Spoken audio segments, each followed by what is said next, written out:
مبروك مع تقدير شكر وعرفان على التخرج، هذه أجمل هدية. نورة ومنه مثل نورة علشان أرجع وأغني بالبيوت القوية.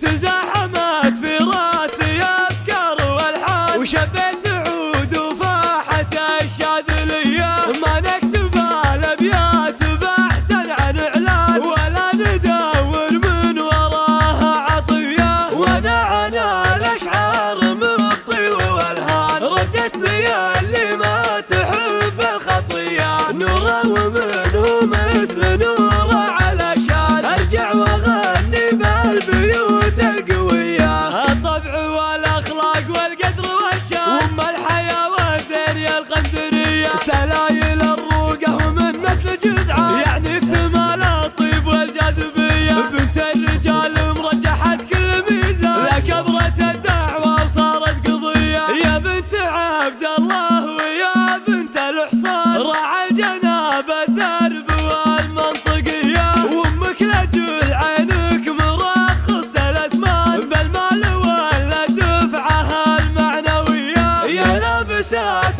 من الذهب غالى الأوزان، حصى ذهب صافي قليل عليا. بنت الذي طيبه على طول الأزمان، قايل وناره للمساير حيا. مبروك مع تقدير شكر وعرفة على التخرج، هذه أجمل هدية. عقب التعب والجهد في كل ميدان، حولت يا مالك لواقعية. تزاحمت في راسي أفكار والحان، وشبيت عود وفاحت الشاذلية. ما نكتب الأبيات بحثا عن إعلان، ولا ندور من وراها عطية. وانا عن الأشعار مطي والهان، ردتني اللي ما تحب الخطية. نورة ومنه مثل نورة علشان أرجع وأغني بالبيوت القوية. الطبع والأخلاق والقدر والشان، وأم الحياة وزيني القندرية. سلايل الروقة ومن نسل جذعان، يعني اكتمال الطيب والجاذبية. بنت الرجال